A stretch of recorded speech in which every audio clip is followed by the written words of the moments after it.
Va ora in onda Zoom, il drive time in mezzo ai fatti con Antonino Danna.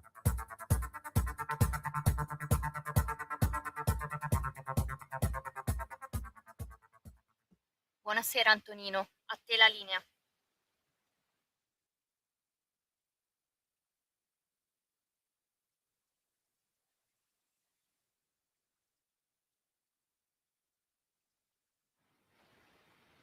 Antonino, non ti sentiamo?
Why don't you take yourself back to that place?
Why don't you take yourself back to that place?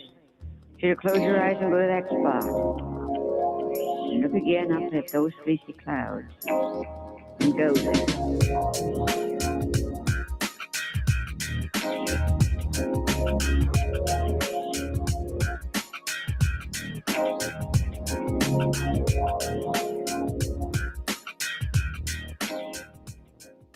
Antonino, buonasera, a te la linea. Grazie a te Natalia, grazie Andrea, buon lavoro amiche e amici miei, ma non dall'avventura, buonasera. Questa sera cominciamo in tono dimesso perché qualche secondo prima di andare in onda è arrivata una notizia brutta perché se n'è andato il papà del nostro direttore responsabile Giovanni Sallusti, per cui noi tutti qui in radio ci stringiamo forte a Giovanni, lo abbracciamo, un pensiero per lui, per la sua famiglia, una fece per suo padre. Mi auguro che anche voi, insomma, siate con lui, quantomeno con un pensiero, questo perché la radio è una grande comunità, crea una famiglia, e in una famiglia si vivono certe cose tutti assieme. Siamo tutti figli di padri. E non è di madri ovviamente, ma quando un genitore se ne va è un mondo nuovo che si apre innanzi a noi, è come un enorme oceano che si spaderna davanti a noi e bisogna imparare a nuotare da soli. E questo a maggior ragione richiede l'affetto di tutti gli altri e la speranza e la certezza di un dialogo mutuo con chi se ne va, che diventa più forte, più alto con l'andare del tempo. Con questo noi cominciamo la nostra trasmissione, sono le 18:20 minuti e 50 secondi qui sulle magiche onde di Radio Libertà, puntata numero 1206 di Zoom, il drive time in mezzo ai fatti. Io sono Antonino Danna e vi ricordo, come sempre, date il sangue, in ospedale serve sempre, salverete vite umane, chi salva una vita umana salva il mondo intero. Secondo appello, radiolibertà.net, spesso chi non lo legge perché vi perdete un bellissimo giornale online dove ci sono liberamente appunto il nostro direttore Giovanni Sallusti, gli autodafè di Giulio Cainarca, la rassegna stampa di Semivarin, videopillole e molto altro ancora. Radiolibertà.net is the place to be. 340 670 9659 se avete voglia di dire la vostra attraverso la zappa o il WhatsApp, oppure 029294 7222, ma quando ve lo dirò io per quanto riguarda l'uso del telefono. Andiamo a dare adesso un'occhiatina anche alle agenzie, dopodiché avremo il qui Parlamento con l'onorevole Gianangelo Boff che parla di delinquenti più protetti delle vittime, ecco l'ANSA. UE via libera alla flessibilità sull'energia, Giorgetti recepite le proposte dell'Italia, Dombrovskis fino a 0,3% del PIL all'anno per 3 anni, con un limite cumulato dello 0,6. Presumo che l'Italia vorrà usare la flessibilità, la clausola non ha obblighi per la difesa, niente tagli alle accise. Medio Oriente, Netanyahu, disaccordi tattici con Trump, ma li atteniamo sempre. Il tycoon, vedrò Khamenei. La Procura Generale su Minetti, notizie non vere, illegali, chiediamo i danni al fatto, carta bianca e report. Il caso, incidente stradale per Pozzolo, tasso alcolemico al doppio rispetto al consentito. E poi ancora sull'orlo del fallimento la fabbrica delle lenti di occhiali di Macron, l'importò a Davos, lenti blu stile Top Gun, ma la Dallas Creation non è basato. Futuri digitali, entro il 2030 l'IA, l'intelligenza artificiale, consumerà l'acqua di 1 miliardo e 300 milioni di persone. Un rapporto dell'ONU chiede una guida globale responsabile. E adesso alle 18:23 andiamo con il qui Parlamento e l'onorevole Gianangelo Boff sul tema delinquenti protetti più delle vittime. Vai pure Natalia, grazie. Qui Parlamento. Presidente, onorevoli colleghi, con questa proposta di modifica dell'articolo 24 della Costituzione noi andiamo ad inserire un principio fondamentale, un principio in cui noi crediamo, che è quel principio che dice che la vera parte offesa è la vittima del reato, la persona che subisce il reato. Questo è una cosa in cui noi crediamo fortemente. La Lega ha sempre sostenuto che la giustizia deve stare dalla parte delle vittime, non dalla parte degli autori dei reati. Troppo spesso la vittima è la grande dimenticata.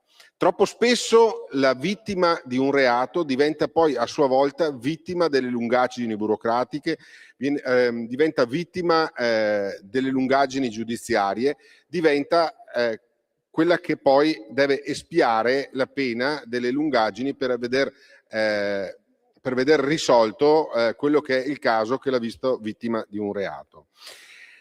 È chiaro che nella cronaca quotidiana, che soprattutto ci tocca sempre e spesso, abbiamo ad esempio le donne vittime di stalking, le violenze domestiche, denunce ignorate e processi spesso troppo lunghi per garantire una giustizia che sia equa. Anziani truffati con perdita di risparmi e poi processi lunghissimi. Esercenti, commercianti, vittime di rapine e di furti ripetuti. Familiari di vittime di omicidi stradali che restano con il dolore della perdita della persona cara e in attesa di un'infinita giustizia per il risarcimento. Se questa norma fosse esistita già in precedenza, probabilmente le vittime di questi reati avrebbero avuto soddisfazione giuridica da parte dello Stato in modo più veloce, efficace e con una maggior attenzione nei loro confronti. Questa modifica ribalta la logica. La vittima torna al centro del sistema, introduce un impegno solenne della Repubblica all'assistenza con supporto psicologico, risarcimenti certi e tempi ragionevoli. È un passo di civiltà giuridica questo.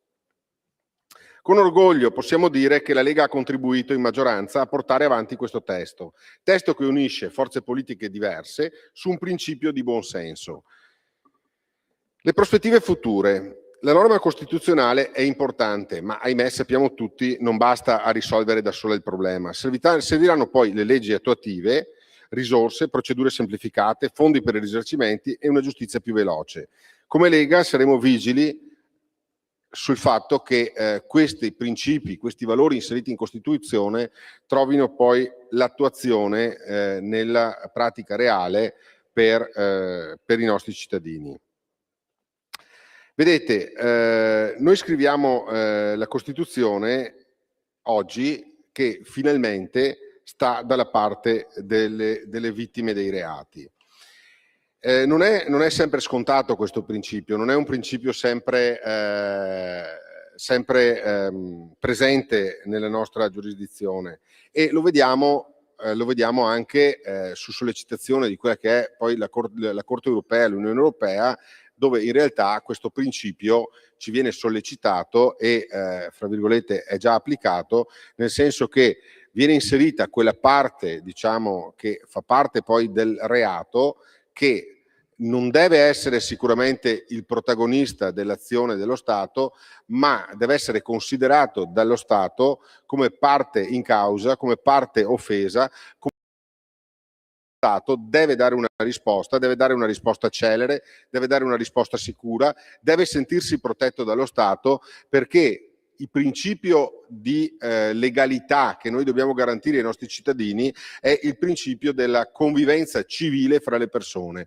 Se noi non siamo in grado di proteggere le persone che sono vittime di reato, noi non riusciamo a garantire quelli che sono i principi della convivenza civile, i principi di uno Stato di diritto, di uno Stato civile. Quindi è determinante questa modifica. È vero che a volte i principi fondamentali non cambiano la vita dei cittadini dal giorno successivo, però i principi fondamentali sono quelli sui quali si basano poi tutti gli ordinamenti successivi e le leggi ordinarie che devono tener conto di questi principi che vengono inseriti in Costituzione.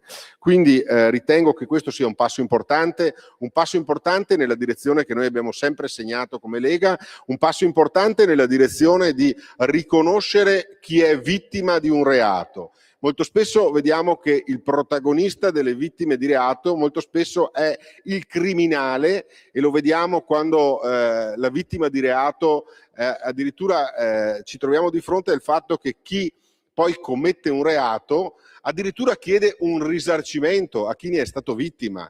Cioè siamo veramente al cortocircuito. Noi dobbiamo pensare che è giusto che lo Stato sia lo Stato a garantire la giustizia, ma è giusto che chi subisce un reato, è giusto che chi subisce un torto abbia garanzia da parte dello Stato che quel reato venga perseguito, e questo lo prevede già il diritto, ma soprattutto abbia diritto a quelle tutele che lo vedono come parte debole, lo vedono come parte lesa, lo vedono come una vittima di ciò che lo Stato non è riuscito a fare, perché noi ricordiamo una celebre frase che pronunciò Giovanni Falcone nel suo libro Cose di Cosa Nostra, dove Falcone diceva: lo Stato uccide le persone che lo Stato non è riuscito a proteggere. Cioè il diritto va garantito dallo Stato e ovviamente per garantire il diritto, all'interno della garanzia del diritto ci deve essere anche la garanzia delle persone che, ahimè, subiscono un reato che magari non si è riusciti a prevenire, subiscono un reato che non si è riusciti a fermare, ma proprio per questo queste persone devono essere tutelate.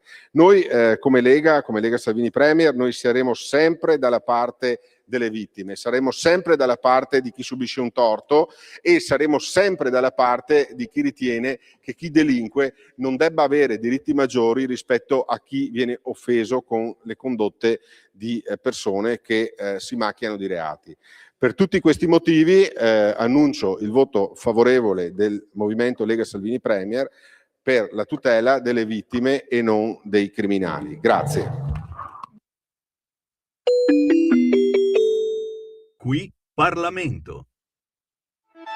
Stai ascoltando Radio Libertà, la tua voce libera, senza filtri né censure, la tua radio.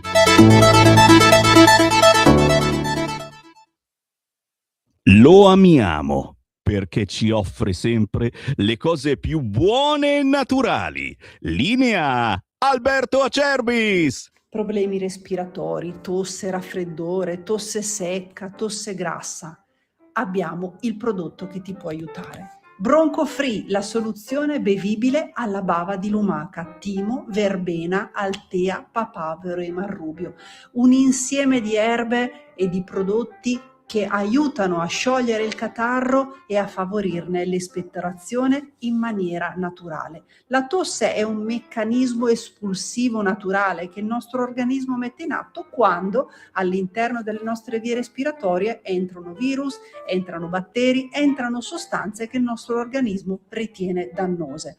Come fare per calmare la tosse? Bisogna sciogliere il catarro e favorirne l'espettorazione attraverso un mucolitico naturale. La bava di lumaca, infatti, attraverso gli enzimi litici in essa contenuti, aiuta a sciogliere appunto il catarro e aiuta la sua espulsione. Abbiamo un'offerta straordinaria per voi stamattina. Se dite ascolto Radio Libertà e chiamate lo 030 68 40 408, 3 flaconi di Bronco Free a 59 euro, e se dite ascolto Radio Libertà voi non pagate le spese di trasporto e in più avete uno splendido omaggio. Chiamate adesso 030 68 40 408.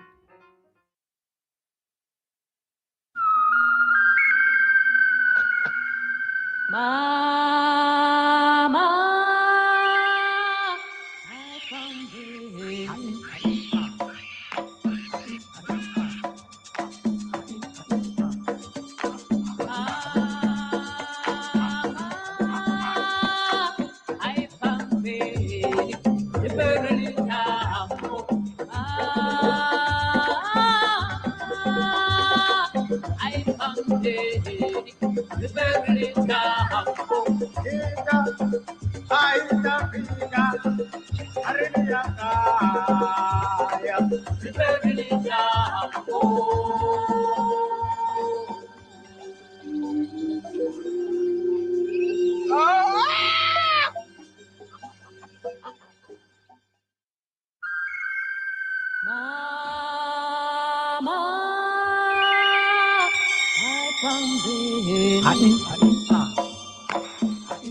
nuovo. A te la linea, Antonino.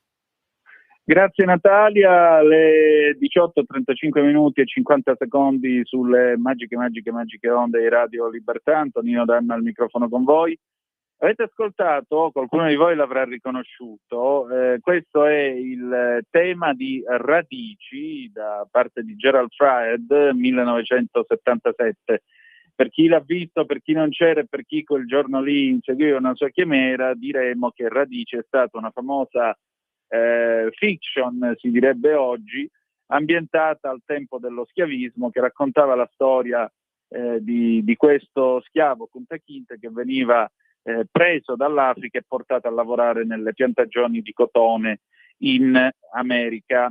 Perché Radici? Perché quello che è successo ieri a Villa Piana in Calabria è stato qualcosa di indegno, di immondo, esattamente come lo schiavismo americano dell'Ottocento. Stavolta abbiamo toccato qualcosa di ancora più abietto, perché parliamo di caporalato, sì, ma parliamo anche di mafia pakistana. Mafia pakistana, questi due tizi immortalati dalle telecamere a circuito chiuso di questa stazione di servizio sulla strada statale 106, la Taranto-Reggio Calabria, la Ionica, questi due tizi che hanno praticamente sigillato 5 disgraziati dentro questa monovolume, mentre uno dei due da dietro ci gettava dentro la benzina e dava fuoco.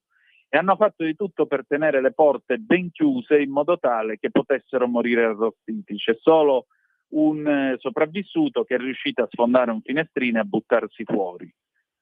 Ecco, davanti a una cosa così infame, così immonda, abbiamo però il dovere di reagire con la forza delle nostre leggi e soprattutto con la forza della nostra civiltà. E allora io quest'oggi ho avuto il piacere di parlare con il dottor Giuseppe Buscema. Il dottor Buscema è un esperto di lunga data che collabora con la Fondazione Studi del Consiglio Nazionale dell'Ordine dei Consulenti del Lavoro, e abbiamo fatto un po' il punto su come si combatte il caporalato in questo paese. Perché vedete, non è che il caporalato l'abbiamo scoperto ieri sera per quello che è successo a Villa Piana, ma è qualcosa che è endemico nel nostro paese da decenni. Caporalato che viene fatto su tutti, non importa il colore della pelle, viene fatto sia su lavoratori italiani che lavoratori stranieri. Ecco, a maggior ragione. E dopo allora che cosa si fa?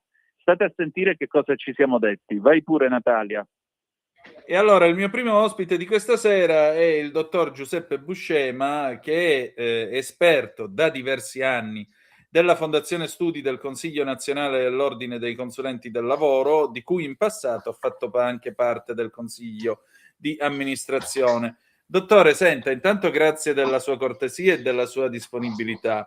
Io volevo chiederle questo. I fatti di Villa Piana riportano ancora una volta alla ribalta il tema del caporalato. Ora, io non so quanti anni abbia lei, ma io ho quasi 46 anni e mi ricordo negli anni 90 una sosta per fare benzina all'autostrada a Piz, e c'era questo furgone, questo Ducato, da cui scesero 6-7 donne accompagnate da un tizio, diciamo, dall'aria abbastanza decisa. E mio padre, guardando, le disse: lo vedi quello è il caporale, e le sta portando giù nella Piana alla Lamezia a lavorare nei vivai. E infatti quando andavamo nei vivai per prendere qualche pianta, qualche cosa, si vedeva sempre questa scena di questi gruppi che si muovevano sempre con questo capo in testa.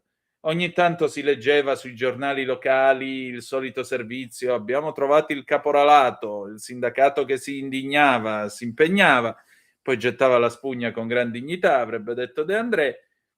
E poi però qui siamo entrati in una nuova fase che è ancora più grave, perché addirittura siamo arrivati al punto di bruciare vivi dei poveri disgraziati, peraltro ad opera della mafia pakistana. Ecco, ma a che punto è la notte col caporalato in questo paese, e segnatamente purtroppo in Calabria? Intanto buon pomeriggio, grazie per l'ospitalità e Grazie buon pomeriggio, insomma, ai radioascoltatori. Ma diciamo che i fatti di cronaca mettono a fuoco una situazione che oramai da tanti anni è all'attenzione del legislatore, perché noi abbiamo diciamo una disciplina di contrasto al caporalato assolutamente all'avanguardia. Basti ricordare che da ultimo 10 anni fa la norma è stata, faccio riferimento proprio alla fattispecie penale che contrasta, diciamo, il caporalato del 603 bis, che in buona sostanza con le modifiche di 10 anni fa è stata allargata non solo intanto al settore dell'agricoltura, ma anche ad altri settori. Diciamo, infatti che vengono subito in mente sono quelli che sono oggetto di indagini, ma anche di tutta la filiera che riguarda l'ambito della moda, della logistica, quindi imprese anche sottoposte a sequestro, insomma situazioni che in realtà investono anche grandi imprese e quant'altro. Questo perché proprio il legislatore negli anni ha introdotto una disciplina molto, molto severa. Basti pensare che anche il codice antimafia in qualche modo prevede per le attività di caporalato in senso lato anche misure che estendono diciamo gli effetti, quindi quelle che sono sia i profili penalistici, ma anche quelle che riguardano le misure in campo economico anche a tutta la filiera. Il problema del caporalato, peraltro anche il legislatore degli ultimi anni, quindi per stare diciamo agli ultimi 2 o 3 anni da quando diciamo questo esecutivo è in carica, è intervenuto sostanzialmente quasi tutti gli anni. Da ultimo basti pensare al decreto il 159 sulla sicurezza, ma prima ancora il decreto che ha allargato diciamo le misure di contrasto all'appalto, perché il mondo del lavoro diciamo è contrassegnato da tutta una serie di situazioni di abuso, e questo legislatore devo dire che ha incrementato sia l'azione di contrasto da un punto di vista legislativo, sia l'azione di contrasto da un punto di vista di uomini sul territorio per andare sostanzialmente a verificare il rispetto delle norme. Quindi faccio riferimento al numero degli ispettori, faccio riferimento anche al NIL, che sarebbe il nucleo dei carabinieri proprio che contrasta l'illiceità in materia di lavoro. Il problema reale è che il caporalato è un fenomeno particolarmente insidioso, specie nell'agricoltura, nel quale diciamo si annidano diverse forme di illiceità, quindi non solo quelle in materia di lavoro, ma poi all'interno abbiamo fenomeni ben più ampi. È chiaro che qui parliamo non di caporalato finalizzato a come dire, avere un maggior utile d'impresa, no? Perché se volessimo semplificare la questione si rischia di andare in quella direzione. Qui abbiamo proprio fenomeni di criminalità organizzata verosimilmente che investe diversi ambiti, no? Stando alla cronaca pare che ci siano sia una criminalità che fa riferimento a determinate diciamo nazionalità, ma anche potrebbero esserci collegamenti, questo a stare alle cronache, anche con una criminalità diciamo che sul territorio è già presente. È chiaro che se tutti non ci si mette assieme a cercare di far emergere queste situazioni di illiceità, e quando dico tutti parlo diciamo delle organizzazioni sindacali datoriali, dei lavoratori, anche gli ordini professionali, anche tutte le forze dell'ordine, è difficile diciamo contrastare un fenomeno che è molto esteso, specie in alcune aree del paese. Quindi questa è una situazione veramente difficile. Lei pensi, tenga conto che io da professionista, io non sono un dirigente che svolge solo la professione all'interno della Fondazione Studi, sono di Catanzaro, quindi nella stessa regione in cui è accaduto. Noi solo per stare agli ultimi tempi, quindi parlo come categoria dei consulenti del lavoro, il mese scorso abbiamo organizzato un evento con l'università nel quale c'erano penalisti, diciamo accademici dell'area penalistica, accademici dell'area giuslavoristica e consulenti del lavoro, a parlare proprio di del rapporto, diciamo, della legislazione penale e quella lavoristica, che parlavamo del 603 bis. Nel mese di aprile un altro evento in questa materia, proprio perché cerchiamo tutti di attenzionare l'opinione pubblica a questo fenomeno, però poi fin tanto che non accadono situazioni di così inaudita gravità, no? Perché parliamo di un omicidio plurimo, potevano essere addirittura anche 5, le vittime, diciamo, il faro dell'opinione pubblica non è quello che stiamo vedendo in questi giorni. Io penso una cosa da tecnico, perché poi mi occupo della materia giuslavoristica. Non c'è bisogno di norme, perché le norme in realtà, noi abbiamo, lo dicevo prima, una norma all'avanguardia che è stata ulteriormente rafforzata da questo legislatore. Quello che è fondamentale è che chiunque in qualche modo venga a conoscenza di fenomeni di questo tipo, in qualche modo possa contribuire a farli emergere, perché altrimenti è veramente difficile all'interno di aziende agricole, magari collocate in zone anche non agevoli da raggiungere, magari quando quella forza dell'ordine si trova a dover fare la classica ispezione, magari non trova nemmeno quei lavoratori irregolari presenti. Quindi è una situazione non facile da affrontare. Quindi è veramente complicato. Quello che a mio avviso è centrale è non spegnere i riflettori dopo questo tragico evento. Senta, ma Roberto Saviano dice che in fondo non c'è una volontà di combattere il caporalato perché non porta voti. A me sembra invece che, appunto, come dice lei, c'è clamore se succede il fatto improvviso. Dopodiché non dico che viva in una specie di tolleranza, però viene automaticamente dimenticato. Come mai, secondo lei, l'opinione pubblica non ha questa attenzione seria e costante sul caporalato? Perché anche questo aiuta a combatterlo, presumo. Io rispetto, diciamo, ovviamente l'opinione di Saviano. Io sono, diciamo, tecnico della materia e mi sembra, diciamo, una semplificazione quella che non c'è la volontà di affrontare il fenomeno, così come sarebbe facile, come dire, ciascuno attribuire ad altri la responsabilità, perché se andiamo diciamo, all'ultimo anello della catena, diciamo, potremmo dire le forze dell'ordine piuttosto che la magistratura hanno il compito di applicare le leggi e contrastare questi fenomeni. Come dicevo prima, invece, il fenomeno è complesso, quindi dal cittadino al dirigente di un'associazione datoriale, l'organizzazione sindacale, chiunque ha il compito di diciamo, andare a fondo a situazioni di questo tipo. Sicuramente possono essere utili, come dire,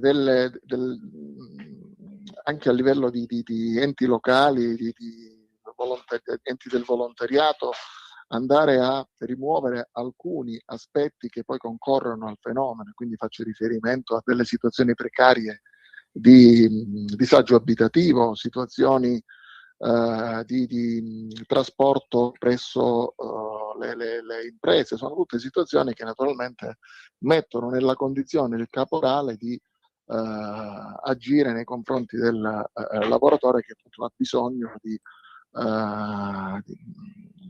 sapere dove dormire, di sapere chi lo accompagna. Insomma, sono tutte situazioni che concorrono al fenomeno. Io ribadisco, penso che anche la questione dell'immigrazione sia un fenomeno che, diciamo così, come viene talvolta tollerato, può determinare situazioni di disagio di questo tipo. Perché una immigrazione invece più controllata attraverso i flussi, come in effetti è la direzione che in qualche modo si sta registrando negli ultimi anni, possa essere lo strumento utile per prevenire o concorrere a prevenire fenomeni di questo tipo. È chiaro che invece una immigrazione incontrollata poi pone diciamo, l'immigrato irregolare a trovarsi esposto nei confronti del connazionale che magari è quello, come in questo caso, che rappresenta il suo riferimento. Ed è chiaro che se finisci nelle mani sbagliate poi si arriva ad un'estremizzazione che non è ovviamente quella che abbiamo visto nell'omicidio plurimo, ma ci sono anche altre situazioni meno gravi che magari fanno meno rumore, che comunque presentano le stesse caratteristiche, perché nella stessa zona si sono verificati anche altri fenomeni di danneggiamenti o comunque altri segnali che in qualche modo possono far parte dello stesso fenomeno, insomma. Senta, ma in concreto, lei dice abbiamo le leggi, sono le più avanzate al mondo, però questo fenomeno continua. Allora dobbiamo temere che siano delle gride manzoniane? Cioè, cos'è che non funziona davvero nel contrasto al caporalato? Ma guardi, a mio avviso, lo dicevo, nel momento in cui si applicano norme di questo tipo e quindi nel momento in cui l'impresa agricola che pratica diciamo, l'utilizzo del lavoro irregolare attraverso diciamo, l'impiego di soggetti extracomunitari che si trovano in una condizione di sfruttamento e ricade proprio nella fattispecie prevista dal codice penale, dal 603 bis. Cosa significa questo?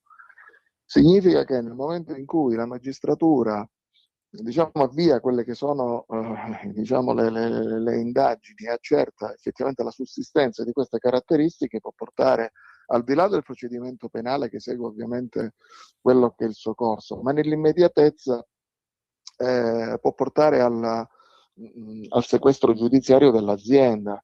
Quindi è chiaro che ci vuole intanto una consapevolezza e su questo penso che le associazioni datoriali possono fare tanto, no? Nel rendere consapevoli tutto il settore. Magari le imprese che aderiscono alle maggiori, alle realtà più rappresentative dell'associazionismo, è chiaro che lì hanno già quella consapevolezza e immagino che nella gran parte dei casi come dire, evitino, no? Situazioni di questo tipo che rischiano poi di portare ad un sequestro giudiziario, come dicevo prima. Però secondo me ci vuole una sensibilizzazione che si allarghi proprio al settore produttivo, cioè rendere effettivamente consapevoli dell'utilizzo della manodopera in situazioni di irregolarità come queste, proprio per cercare di far comprendere quelle che possono essere le conseguenze.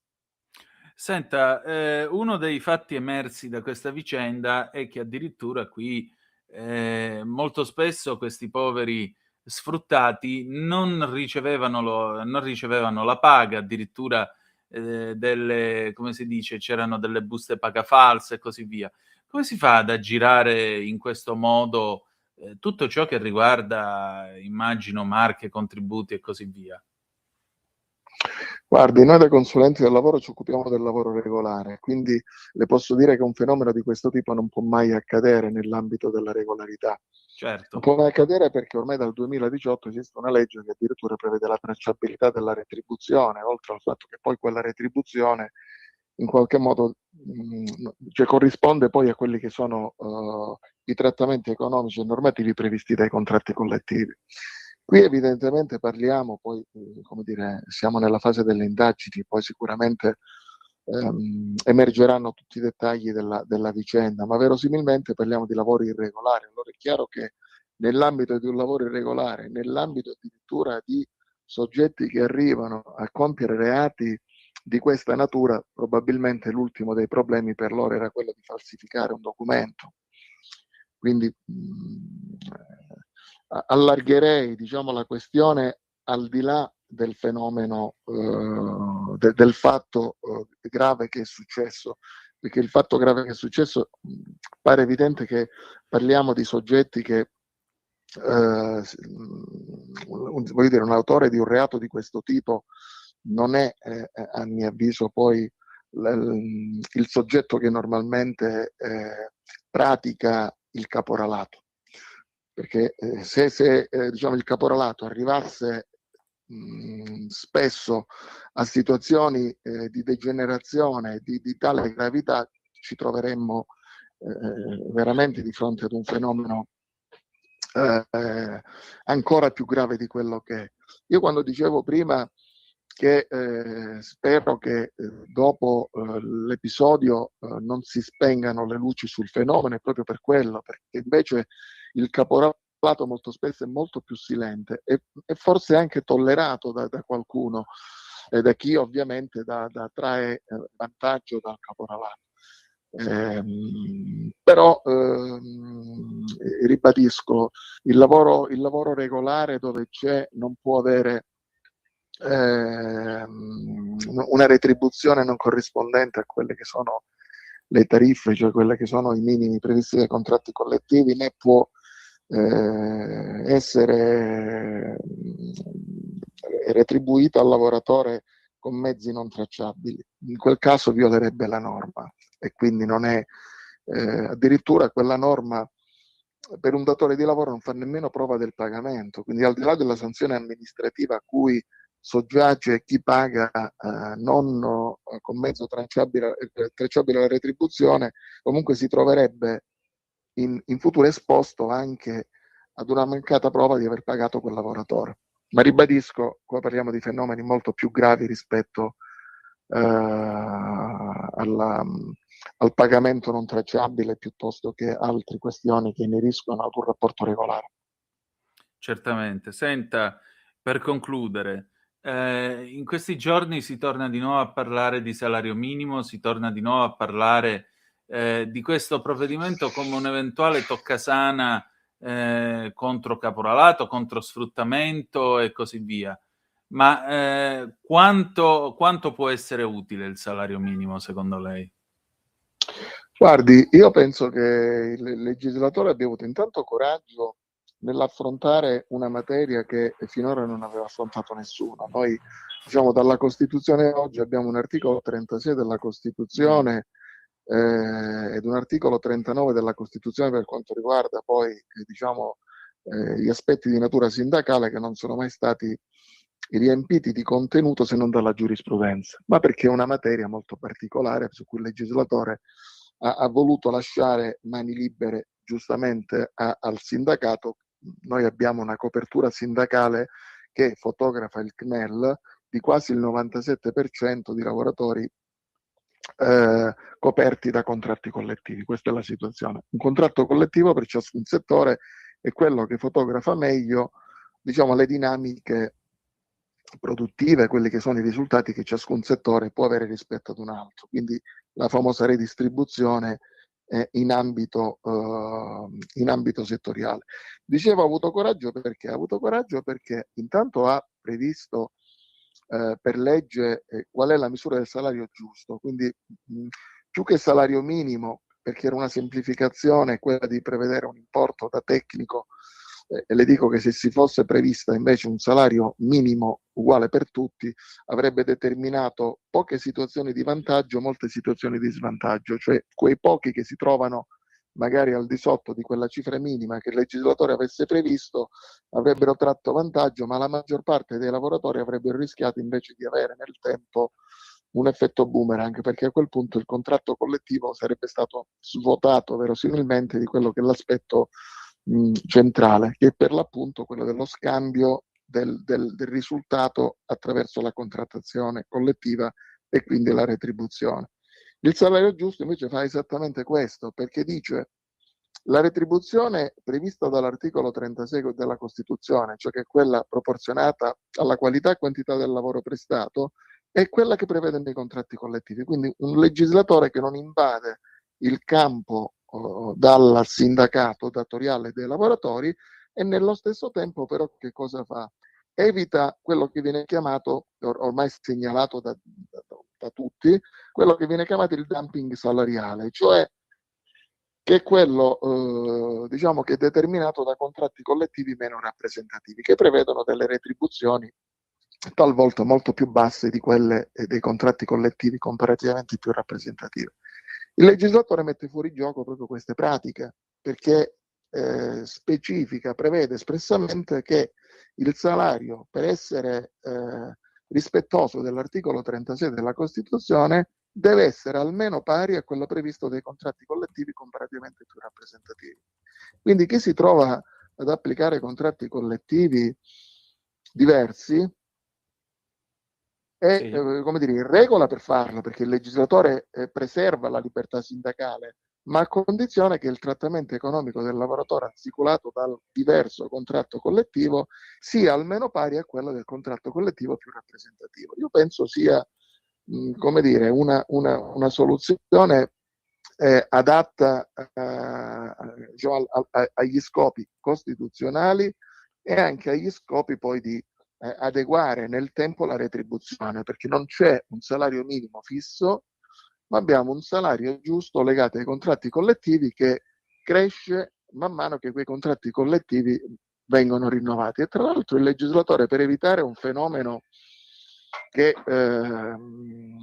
esiste, cioè quello del ritardo con cui quei contratti collettivi vengono per l'appunto rinnovati, prevede che dopo un periodo di mancato rinnovo al lavoratore comunque deve essere assicurato un incremento retributivo in conto rinnovo contrattuale, e in più la perdita per le organizzazioni sindacali datoriali dei lavoratori che non sono riuscite, vuol dire, a fare sintesi e quindi a rinnovare il contratto collettivo, a poter chiedere un contributo di adesione contrattuale, che è una forma di una delle principali forme di finanziamento delle organizzazioni sindacali. E quindi il legislatore, attraverso queste due leve e attraverso anche quella che ha previsto la legge di bilancio, cioè quella della detassazione, o meglio una tassazione molto agevolata per gli incrementi previsti dai contratti collettivi, attraverso queste tre leve verosimilmente potrebbe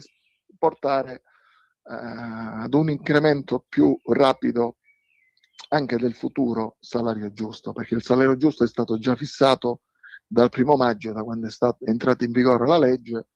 L'obiettivo però è anche quello di come dire, tenerlo sempre vivo e adeguato all'articolo 36 della Costituzione.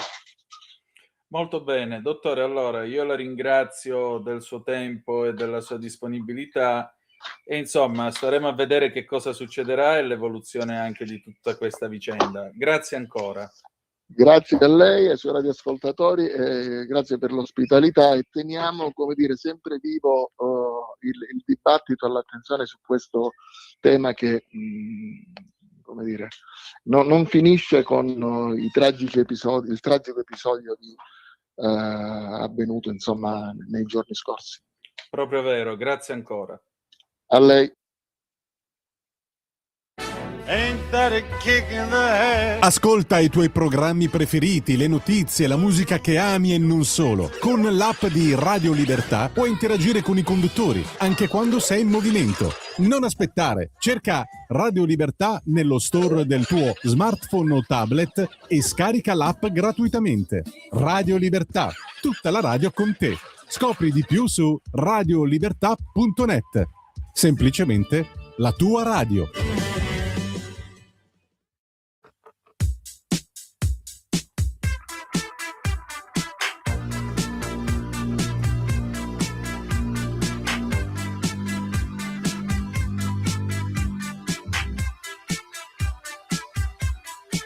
Check it out, Joe.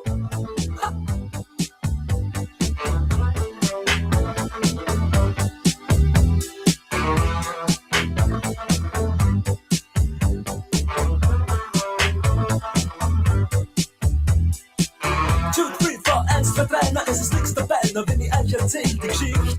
Nichtsdestotrotz, ich bin es schon gewohnt, im TV-Funk, da läuft es nicht.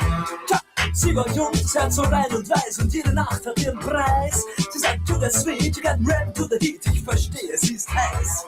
Sie sagt, babe, you know, I miss my funky friends, mein Jack und Joe und Jill. mein Farbverständnis, ja, das reicht zur Not, ich überreiß, was hier jetzt fehlt.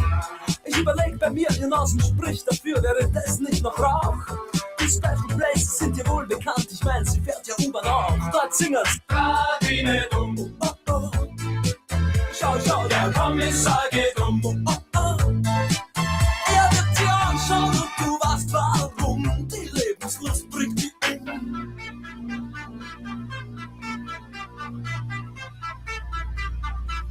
Alles klar, Herr Kommissar.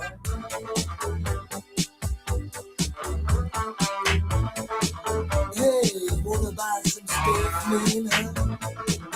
Did you ever rap that thing, Jack? Is there a rap to the beat? Wir treffen Jill und Joe und dessen Bruder Hip und auch den Rest der coolen Gang. Sie rappen hin, sie rappen her, dazwischen kratzen's ab die Wand. Dieser Fall ist klar, lieber Herr Kommissar, auch wenn Sie anderer Meinung sind. Den Schnee, auf dem wir alle talwärts fahren, kennt heute jedes Kind. Jetzt das Kinderlied. Oh, oh, oh. Schau, schau, der Kommissar geht um. Oh, oh, oh. Er hat die Kraft und wir sind klein und dumm. Und dieser Frust macht uns stumm. Radine dumm, oh, oh, oh. Schau, schau, der Kommissar geht um, oh, oh, oh. Wenn er dir anspricht und du weißt warum, sag ihm, dein Leben bringt die um.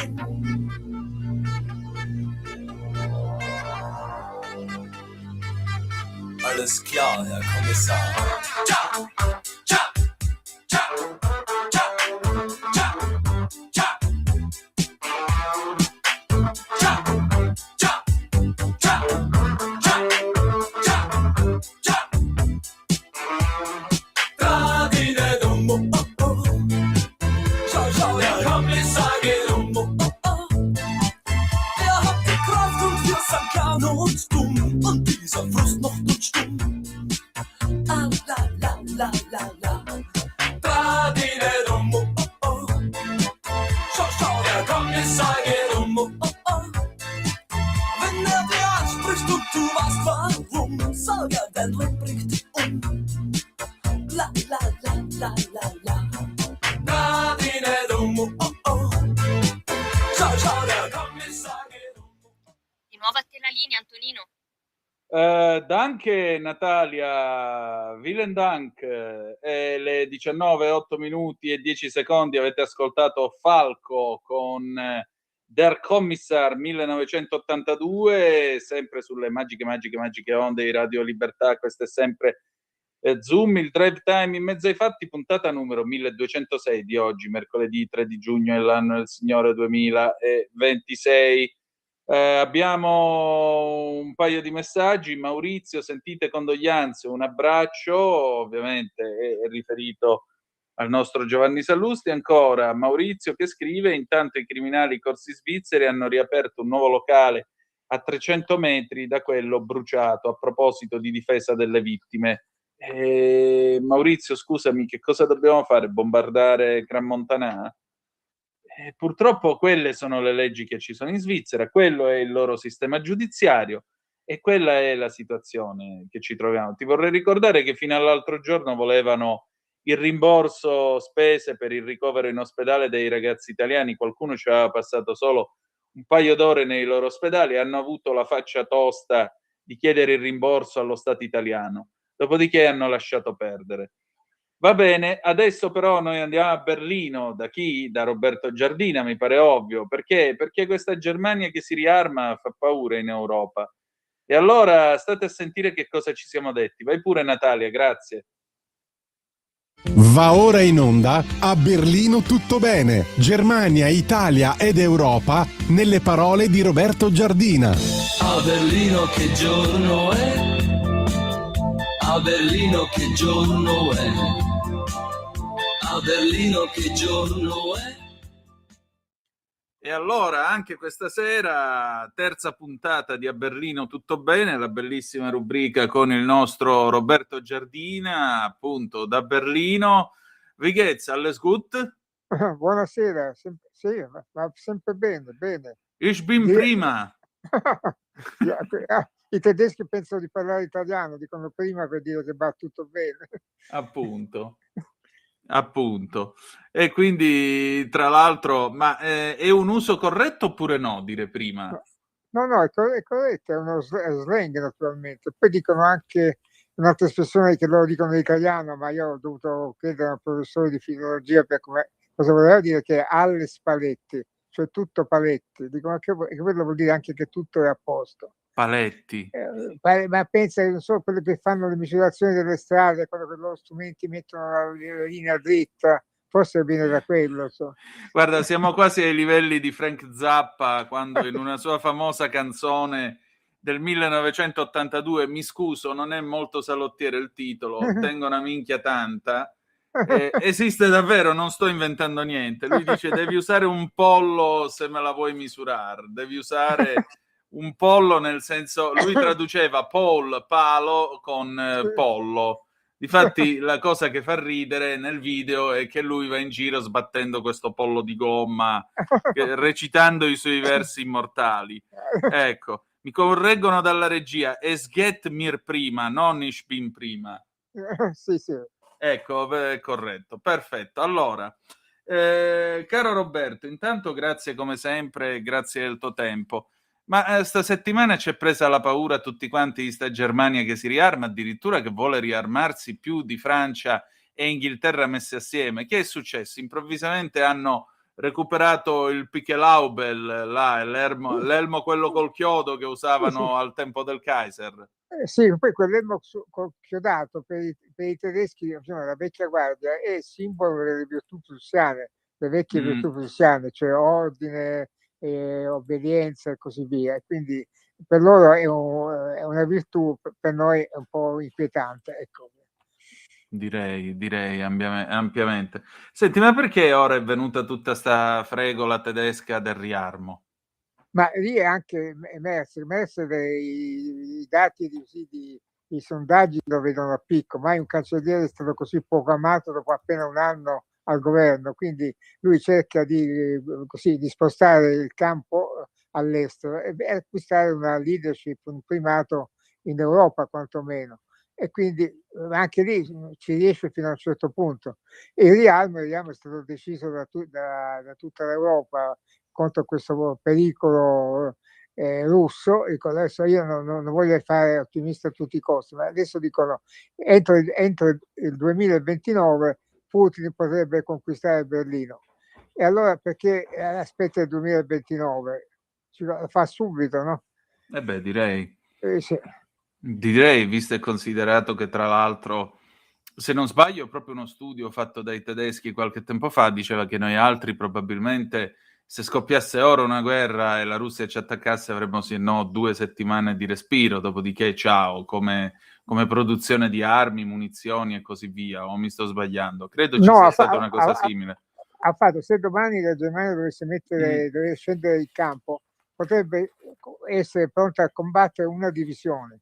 Cioè una divisione appena, quindi immagina quella difesa tedesca. Poi naturalmente questo riarmo, bisogna spendere 500 miliardi entro 5 anni, che poi non basterebbero neanche, ma manca tutto, mancano le divise. Le caserme vengono controllate non dal soldato che sta davanti all'ingresso, ma da agenzie private, come quelli che chiamano un'agenzia di sicurezza contro i furti in casa. Questo sembra una barzelletta, ma è vero. Cavolo, che fine ha fatto il glorioso piantone quando ti mettevano di guardia fuori dalla caserma quando eri a militare? Cioè, stia di piantone, è finito anche quello. Chiamano una guardia giurata che la pagano a parte, quindi è veramente, questo Germania che spaventa i tedeschi, spaventa gli europei con questo che si riarma, ritorniamo ai tempi di Hitler, insomma, è una specie, come si dice adesso, una fake news, quindi una balla, ecco. Non ci credono neanche loro. Cioè, ma io, guarda, nel libro La grande storia della prima guerra mondiale di Martin Gilbert ho trovato questa citazione sui soldati tedeschi e la Grande Guerra. Praticamente quando loro per la prima volta ingaggiarono battaglia contro gli inglesi, si rideva, prima della battaglia si rideva nelle Fiandre tra i tedeschi perché citavano una battuta di del cancelliere Bismarck, che diceva che lui avrebbe mandato la polizia ad arrestare l'esercito inglese. E qua siamo al punto che Putin domani può mandare la polizia russa ad arrestare l'esercito tedesco. Cioè, se stanno così le cose. Ma pensa, tu hai citato quanto possiamo resistere 2 settimane, ma io mi ricordo queste cose, questi piani della NATO degli anni '80, diceva che a caso i rossi attaccavano sempre da est verso ovest e in 3 giorni arrivavano in Olanda e in Belgio. E la contromossa della NATO sarebbe stata gettare bombe atomiche tattiche contro i russi all'epoca che attaccavano. Ma ai tedeschi questa storia non piacque, perché le bombe tattiche e missili a breve raggio avevano colpito sempre la Germania Est e la Germania Ovest. E quindi questo non piacque molto. Il futuro cancelliere Schröder, che era allora un giovane socialista, scese in strada per manifestare contro gli euromissili. Quindi è una vecchia storia questa. Certo. Che poi la verità, nei piani della NATO l'unico punto buono, diciamo, sul territorio tedesco che doveva essere difeso a tutti i costi era il cosiddetto Fulda Gap, cioè il passo che c'è a Fulda, che c'è, se non sbaglio, una specie di strettoia, una specie di forche caudine, e lì praticamente la NATO si sarebbe giocata il tutto per tutto, perché se fosse caduto il caposaldo di Fulda, automaticamente i sovietici allora sarebbero potuti dilagare nel cuore dell'Europa, o sbaglio? No, non sbaglio, ma qui adesso, per carità, io non sono affatto uno stratega, come ho detto l'altra volta, ho fatto servizio militare per 10 giorni, quindi per carità, però in generale rimangono sempre indietro di una guerra, perché adesso diciamo che l'Europa è sempre uguale da 2000 anni, quindi per esempio gli americani hanno passato il Reno dove passò Giulio Cesare 2000 anni prima, quindi la geografia rimane sempre, ma la tattica, la strategia è cambiata. Adesso cosa ti importa di difendere un avamposto? Ti arriva un missile sulla testa 500 km dietro la linea e perdi, quindi non difendi più il muro, la trincea.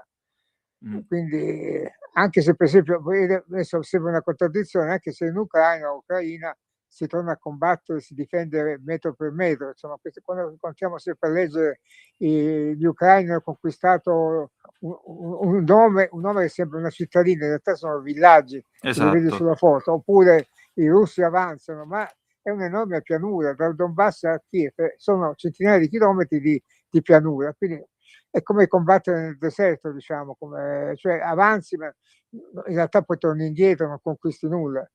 E quindi, diciamo, si combatte con i droni, non più con gli aerei di caccia. I carri armati non servono più, quindi è tutto cambiato, insomma. Sì, decisamente, soprattutto con l'arrivo dei droni e dei vari apparecchi radiocomandati, cioè ora ci sono dei mini carri armati che si muovono, arrivano, colpiscono e tornano indietro, un po' come hanno la forma e le dimensioni più o meno dell'L3 italiano, la scatoletta di sardine motorizzata Fiat che abbiamo mandato nell'ultima guerra a farsi prendere in giro dal resto del mondo, e poveri figli che ci sono morti a bordo. Ma oggi quel concetto, la tanchette, un piccolo carro armato molto veloce, molto maneggevole e soprattutto armato in maniera potente, sembra essere la soluzione rispetto, per esempio, anche ai grandi Leopard, anche perché mi pare che Rheinmetall abbia bisogno di tempo per costruirli, sti Leopard. E infatti anche questo, diciamo, l'unica guarda, il Rheinmetall, che aveva un'azione prima dell'invasione, dell'attacco di Putin all'Ucraina, valeva 78 euro. Adesso ne vale quasi 2000, forse è sceso un po', dipende da quello che dice Trump. Se c'è la guerra domani sale, se non scende, ma siamo sui 1800-1900 euro, quindi sono salite le azioni, ma in realtà questo l'ha detto il primo settimanale economico tedesco, dice che il denaro investito sulle armi è Todesgeld, cioè denaro morto. In realtà non provoca, non ha nessuna ricaduta sul prodotto interno lordo, sui posti di lavoro, perché per costruire un carro armato ci vogliono poche persone. Costa 24-25 milioni di euro, ma sarebbe meglio costruire sempre utilitarie, insomma, per creare posti di lavoro e benessere. Pare pure a me. Dimmi. Ma senti, Marina Militare, Tirpitz alla fine della Grande Guerra disse che il popolo tedesco non capisce il mare. C'è ancora una vocazione marinara nella Germania oppure non ci pensa più nessuno? No, ci pensano, ma continuano a non essere una potenza marinara, insomma, perché hanno qualche sottomarino, gli U-boat, non hanno portaerei, quindi sono sempre, diciamo, non possono combattere, diciamo, neanche contro l'Inghilterra, contro gli Stati Uniti, insomma. Sì. E poi anche adesso, per esempio, mi è venuto in mente, ho visto un telegiornale sfilate del 2 giugno, no? E la Germania è uno, però io adesso forse sbaglio, è uno dei pochi paesi, o l'unico in Europa, che non fa sfilate militari. A Parigi sfilano sulle Champs-Élysées, noi sfiliamo sotto il Colosseo, ma loro perché dopo la sconfitta del 45 proprio sono diventati antimilitaristi, sono la terza generazione bombardati sul fatto che i tedeschi sono cattivi, che i tedeschi non devono più combattere e così via. Quindi in realtà, per esempio, tu non vedi mai soldati in libera uscita, o neanche ufficiali, perché appena sono in libera uscita si mettono in borghese, con jeans e maglietta, perché la divisa non piace neanche più alle ragazze. Quindi, diciamo che proprio hanno completamente soppresso, diciamo così, quello che era il loro vecchio istinto bellico, va. E poi anche io l'ho intervistato, ma questo parliamo di decenni fa, il conte von Baudissin, che era un generale, e lui introdusse il principio messo nella Costituzione della Inner Führung, cioè della guida interna. Un soldato tedesco è un cittadino in uniforme e ha il diritto, anzi il dovere, di disobbedire a un ordine che ritiene ingiusto. Quindi è l'unico esercito al mondo, penso, che il tenente dà un ordine al soldato e quello dice no, non ci penso neanche, non lo voglio fare. Questo perché il principio dell'obbedienza, questo altro slogan, Befehl ist Befehl, cioè un ordine, tu devi rispettare l'ordine che viene da un superiore, che è addirittura un principio di Lutero, perché il potere veniva da Dio, quindi dovevi rispettare il principe e l'imperatore, e quindi rispetti il principe, rispetti il generale, rispetti il capo ufficio. E adesso è cambiato, quindi i tedeschi non obbediscono più agli ordini, e i giovani tedeschi. Quindi... Incredibile, veramente incredibile. E pensare che gli spagnoli, la grande emigrazione spagnola degli anni 60-70, guardava alla Germania a quel concetto, diciamo, di organizzazione, di efficienza, che poi loro hanno replicato nel loro paese. Quando Franco diceva attado e bien attado, lascio tutto legato e ben legato, non parlava tanto di questioni militaresche, ma proprio di formamentis del paese. Ma guarda, adesso la Frankfurter Allgemeine, cioè i giornali di Francoforte, nella sua edizione domenicale di l'ultima domenica, ha pubblicato diversi articoli su quanto gli europei hanno paura della Germania che si riarma. Sì. Allora, chi ha più paura sono gli italiani, perché non abbiamo dimenticato forse le stragi compiute dai nazisti. Poi gli spagnoli, come hai detto tu, un po' se ne fregano, dicendo loro sono lontani, non hanno paura dei tedeschi e amen. I francesi non hanno paura che i tedeschi conquistino di nuovo Parigi come ha fatto Hitler nel 1940, ma sono inquieti perché a guidare l'Europa potrebbero essere loro e non i tedeschi. Vabbè, loro sono convinti che il mondo, che il sole ruota attorno alla Francia, quindi... Sì, ma con la bomba atomica, quindi fino a quando i tedeschi pensano di avere anche la bomba atomica come i francesi. Gli inglesi invece citano il vecchio principio della NATO, che era i 3 obiettivi della NATO dovevano essere i russi fuori, gli americani dentro e i tedeschi sotto, cioè i tedeschi non dovevano mai alzare la testa, insomma, quindi... direi proprio di sì, però qui mi pare che abbiamo il convitato di pietra, quello che Hitler con una faccia di bronzo, per non dire un'altra parte anatomica, ebbe il coraggio di dire al Reichstag: siamo stati attaccati da loro e ci siamo dovuti difendere, i poveri polacchi.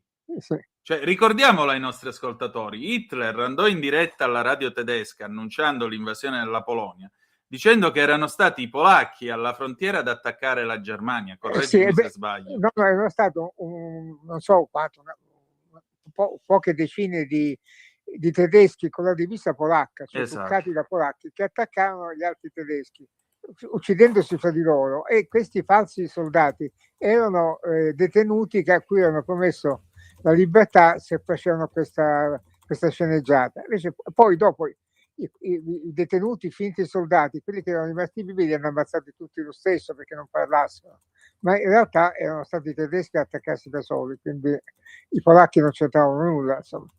Infatti.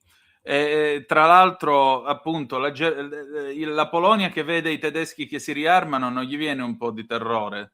E anche lì hai fatto bene a ricordarlo, i polacchi anche lì sono divisi, perché da una parte gli fa piacere avere un vicino forte che li difende dai russi, no? E dall'altra parte ricordano anche quello che hanno combinato i tedeschi in Polonia, le famose fosse di Katyn, dove vennero uccisi più di 33.000 diciamo l'elite polacca, ufficiali, medici, professionisti, vennero trucidati e furono accusati i sovietici. In realtà erano stati i tedeschi, quindi questo non l'hanno dimenticato. Infatti. Senti, in tutto questo però c'è anche un fatto. Oggi Merz ha incontrato il premier Magyar, il premier ungherese, che fa: adesso non sono più appestati gli ungheresi. Ma anche lì io mi meraviglio quando leggo certi articoli. Non è che Magyar è uno di sinistra, Magyar è un po' meno di destra di Orban. Infatti già sta mettendo i puntini sulle i su quanto riguarda i rapporti con la Russia, insomma. Certo, infatti, questo è il punto. Senti, oltre a tutto questo, ma secondo te c'è la possibilità che Berlino torni a parlarsi con Mosca a breve? Cioè, questa guerra in qualche modo riesce a finire quantomeno per ragioni economiche, se non per ragioni militari? Ecco, questa è una bella domanda. Infatti diciamo che c'è una parte, perché avanza l'estrema destra in Germania? Perché non sono tutti neonazisti o razzisti, è gente che rischia di perdere il posto di lavoro, invece che le armi vorrebbe incentivi all'economia, aumento delle pensioni che sono basse, gli ospedali chiudono perché sono in rosso, ma l'ospedale non è un'impresa, l'ospedale deve rimanere aperto anche se in passivo, e queste cose, diciamo, è chiaro che creano malcontento. E anche Putin ha scelto come intermediario il vecchio amico Schröder, che adesso Schröder naturalmente ha una cattiva stampa, tutti parlano male di lui, ma come ho detto prima, lui non è che ha cambiato idea, fin da giovane pensava che la Russia fa parte dell'Europa e in Europa ci sarà pace quando si saranno rapporti pacifici con la Russia, come potevano esserci alla caduta del muro 36 anni fa ormai. Certo. Senti, ma oltre a questo, diciamo così, la Germania in questo momento, no? Parliamo anche di qualche cosa un po' più leggero. Tra poco comincia il mondiale. Tra l'altro Time questa settimana, io ne scrivevo poi oggi su Italia Oggi, ha denunciato questo fatto che costano in maniera esorbitante questi, come si chiamano questi, oddio non mi vengono le parole, i posti alle partite, i biglietti. Ecco, in Germania come si vede sto mondiale? La Mannschaft ce la fa oppure qual è il sentiment? Visto che tanto noi altri possiamo solo stare a guardare. Ecco, diciamo che i tedeschi sono, così come natura, come esperienza storica, sempre pessimisti. Sì. Per il calcio sono sempre ottimisti. Ogni volta già danno per sicura vincitrice la squadra nazionale tedesca, con paura del Brasile guidato da un italiano, ovviamente, anche lì scatta questa paura degli italiani. E quindi credo che non ce la possono fare, insomma. Senti, diciamo così, a me viene molto in mente Germania 74, l'azzurro tenebra di cui scrisse poi Arpino quando ci hanno sbattuto fuori al primo turno, quando ci hanno umiliato in quel modo. Ci pensavo perché mentre scrivevo il pezzo è venuto fuori che ci vogliono 1.115 euro per poter andare a vedere Haiti-Scozia, quando noi nel 74 Haiti la demolimmo, mi pare 4-1 nelle partite del mondiale tedesco. E però una cosa che Arpino racconta, perché da quel libro, ecco, io di questa cosa ne voglio parlare proprio con te, lui racconta in Azzurro Tenebra della comunità italiana che va a trovarlo, gli portano il giornale locale di Sindelfingen, della comunità degli italiani di Sindelfingen.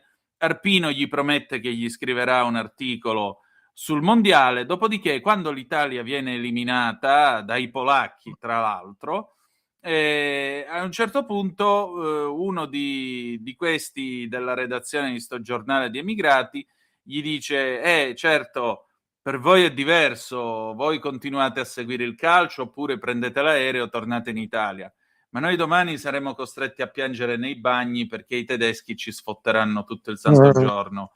E Arpino racconta che mentre la nazionale italiana se ne va sconfitta dallo stadio, mi pare di Monaco, dove è stata umiliata dai polacchi, lui ritrae questo immigrato italiano che si sta mangiando la maglia a morsi, la maglia dell'Italia a morsi, e c'è un tedesco in fondo che guarda, un poliziotto tedesco che lo guarda e ride sotto i baffoni.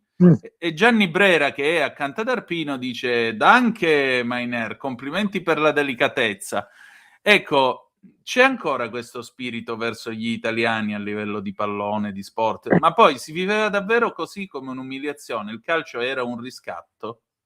Sì, io ho vissuto negli anni 70, stavo già in Germania, mi ricordo ancora la lattina di Coca-Cola che colpì Boninsegna. Nel 72, sì. E quello fu pesante, perché per anni si diceva gli italiani sono tutti falsi, imbrogliano a compagnia bella. Lo sport è importante a livello anche per i poveri operai che lavoravano nelle catene di montaggio fianco a fianco con i tedeschi, quindi era vero, era pesante questa storia. Io mi ricordo che quando io ero in vacanza, quando andiamo veramente quando tu non eri neanche nato, al 1970, il 4-3 dell'Italia che batte i tedeschi a Città del Messico. Insomma, io tornai ad Amburgo, avevo il mio ufficio era presso un giornale tedesco, appena entrai i colleghi tedeschi mi dissero con te non parliamo più. Io offrì una bottiglia di whisky e finì tutto lì. Insomma, quindi vabbè, era scherzosa la questione, però avevamo vinto noi. Io dico, adesso parlo da tifoso anch'io. Io invece nel 2006, quando vincemmo il titolo in Germania, io ero stato invitato da una TV privata tedesca a commentare dopo la partita TV italiana che trasmetteva da Berlino, a commentare la partita dopo. E le finestre erano aperte perché non c'era aria condizionata all'ultimo piano di questo palazzo, che era sulla porta di Brandeburgo, dove sugli maxi schermi 500.000 di persone guardavano la partita. Mamma mia. Io sentivo un rumore come di un mare in tempesta. A un certo punto Grosso, che allora era palermitano, segnò il gol e sentì il silenzio totale, cioè la città si spense. E quella città, questa Berlino che diventa muta, per me è uno dei ricordi della mia vita, insomma. Scusami, e tu hai fatto come Nino Manfredi in Pane e Cioccolata, la scena in cui segna l'Italia e lui è l'unico che si alza e urla gol, gol in mezzo a un'orda di svizzeri? Dimmi che l'hai fatto. Non l'ho fatto perché in questo momento ero circondato da italiani, però c'è la finale, l'ho vista invece insieme ad amici tedeschi che facevano il tifo per i francesi. Addirittura gli odiati francesi. E non erano operai, erano tutti intellettuali, giornalisti. Però l'italiano gli dava proprio sullo stomaco che potesse vincere la Coppa del Mondo. Sì. Meglio i francesi che gli italiani. Sì. Poi però abbiamo vinto noi, si sono zittiti pure quella sera. Sì, però erano un po' mosci, insomma, sulla... Ogni tanto una buona notizia, va.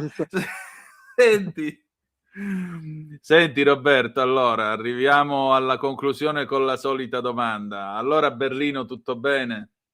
Berlino tutto bene, è state giornate calde, Adesso poi ogni tanto piove, come penso che piova anche in Italia, Sì. e quindi però l'estate si annuncia buona, anche se quello che mi riguarda anche tutti gli italiani che stanno in Germania, sono sempre più di 600.000, i prezzi dei biglietti da low cost stanno raddoppiando per colpa di Donald. Comunque, vabbè. Un'ultima cosa, ma il mito dell'italienisce Ferrer Reise, questi viaggi che hanno prodotto tanti bambini tra Rimini e il resto della Germania, resiste ancora? L'italiano è ancora Latin lover o è un mito appannato magari anche per Berlusconi per la famosa culona inchiavabile che poi in realtà non ha detto della Merkel? Ma tu pensa che lo Spiegel non vuole neanche tradurre quello che aveva detto, no? Cioè, dice, Berlusconi ha usato un'espressione che non osiamo tradurre. Comunque il mito non è mai dimenticato, però ecco, se tu mi provo che io lavoravo alla Springer di Amburgo con 5.000 giornalisti, tipografi, segretari, soprattutto le segretarie tornavano dalle vacanze in Italia e mi facevano tradurre le lettere che ricevevano dai pappagalli, no?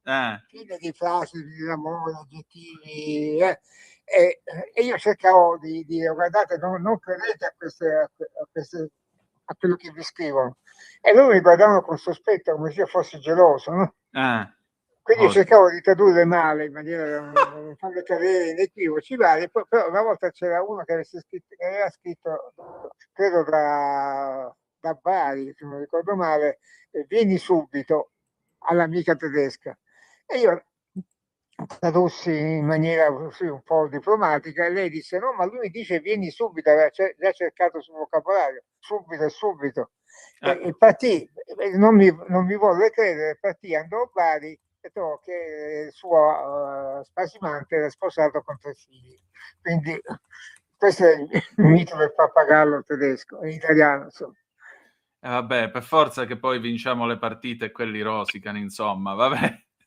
Ok, allora, Roberto, grazie come sempre, ci ritroviamo. Grazie a voi, grazie a te, Antonino. Grazie a te, ci ritroviamo il 10 giugno, grazie ancora. Okay. Avete ascoltato A Berlino tutto bene, Germania, Italia ed Europa nelle parole di Roberto Giardina. A Berlino non penso mai se si può vivere, non sogno mai. Stai ascoltando Radio Libertà, la tua voce libera, senza filtri né censure, la tua radio.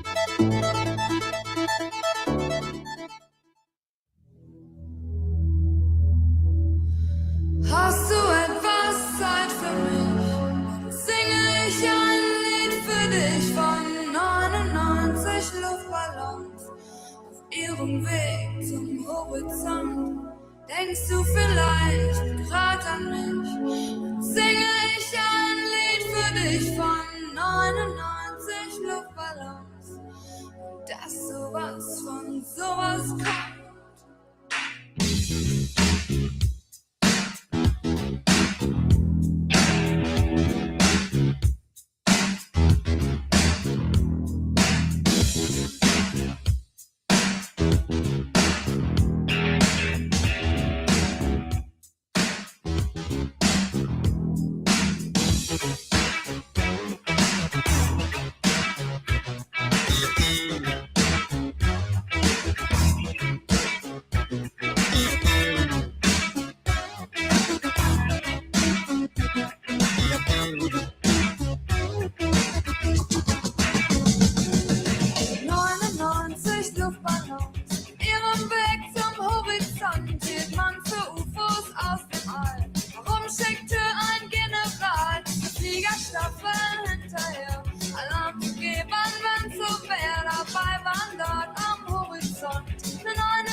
Jeder war ein großer Krieger.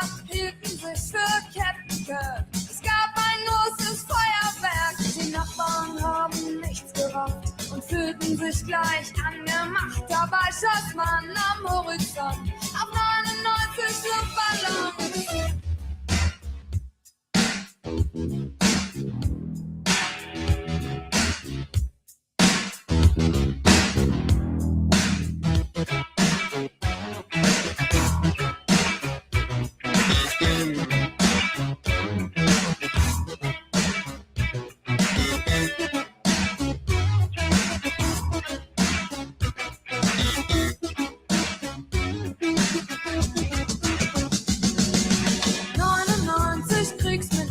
Streichholz und Benzinkanister hielten sich für schlaue Leute. Wir hatten schon fette Beute, riefen Krieg und wollten Macht. Man hätte das gedacht, dass es einmal so weit kommt. Wegen 99 Luftballons.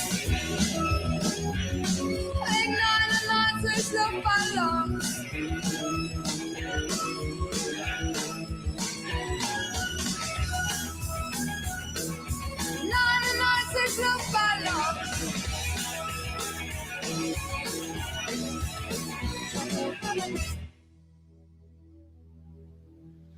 A te la linea, Antonino.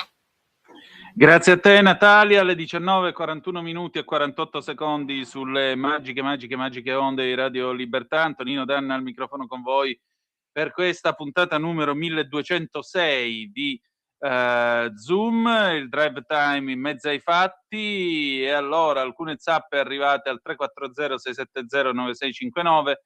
Stefano, una domanda: ma che senso ha armarsi con armi tradizionali contro una potenza atomica? Grazie. Ma Stefano, a te manca una puntata della telenovela, perché la Germania è interessata a diventare una potenza atomica, oltre al fatto che si sta accordando con la Francia per condividere l'ombrello atomico rappresentato dalla Force de Frappe. E vi ricordo, questa era sempre la buonanima di Kissinger che lo diceva: quando uno Stato diventa una potenza atomica, automaticamente diventa come tale invincibile, o comunque è difficile che qualcuno gli vada a rompere i cabasisi così, diciamo, di propria iniziativa. Maurizio, ricordiamo, questo è ovviamente a commento di A Berlino tutto bene, lo spazio con l'immenso Roberto Giardina che abbiamo appena ascoltato. Ricordiamo anche che negli anni 30 le industrie Volkswagen, Mercedes e Krupp fecero carri armati come oggi, nemmeno originali Mau. Bene, vabbè, i carri armati li faceva anche la Fiat, se per questo che è stata originale pure quella. I nostri barchini che andavano ad affondare con coraggio le navi da guerra inglesi erano motorizzate col 6 cilindri Alfa Romeo 2005 da 90 cavalli della 6C 2005, tanto per dire.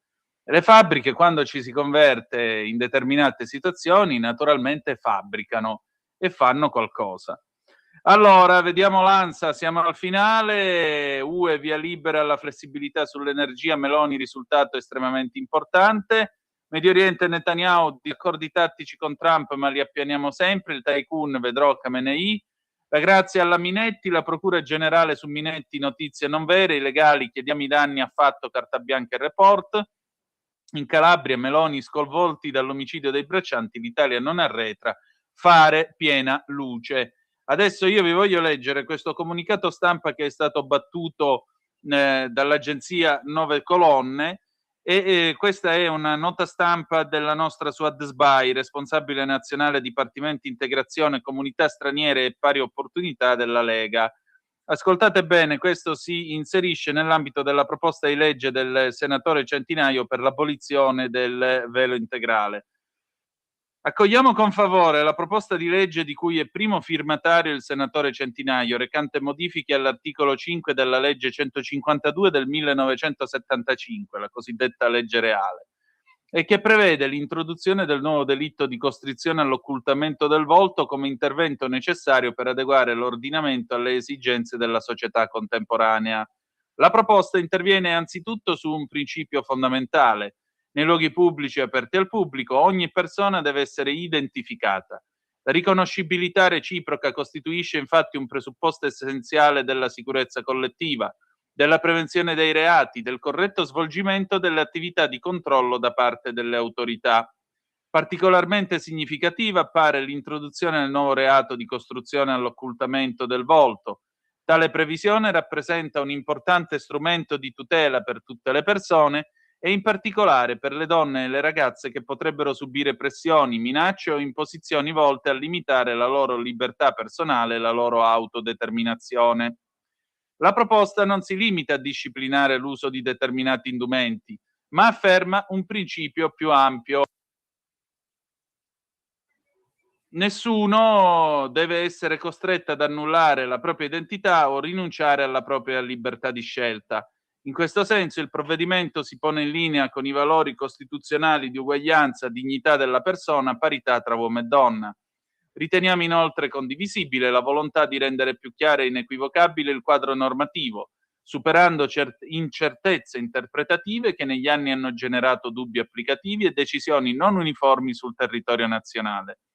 La previsione di specifiche conseguenze per coloro che si rendono responsabili di comportamenti incompatibili con i principi fondamentali dell'ordinamento italiano rafforza il messaggio secondo cui integrazione significa anche rispetto delle regole, dei diritti, dei valori che stanno alla base della nostra convivenza civile. Per queste ragioni auspichiamo un rapido esame parlamentare della proposta del senatore Gianmarco Centinaio, nella convinzione che essa possa contribuire a rafforzare la sicurezza dei cittadini, la tutela delle libertà individuali, la promozione di una società fondata sul rispetto reciproco, trasparenza, piena uguaglianza tra tutti i suoi membri. Così in una nota su AdSBAI, appunto, responsabile nazionale, Dipartimento Integrazione, Comunità Straniere e Pari Opportunità della Lega. Con questo abbiamo finito, grazie per essere stati con noi. Appuntamento domani alle 18:15 trattabili sulle magiche onde di Radio Libertà per la puntata 1207 di Zoom e ci salutiamo con i collage Due ragazzi nel sole 1976. Vi ha parlato Antonino Danna. Buonasera.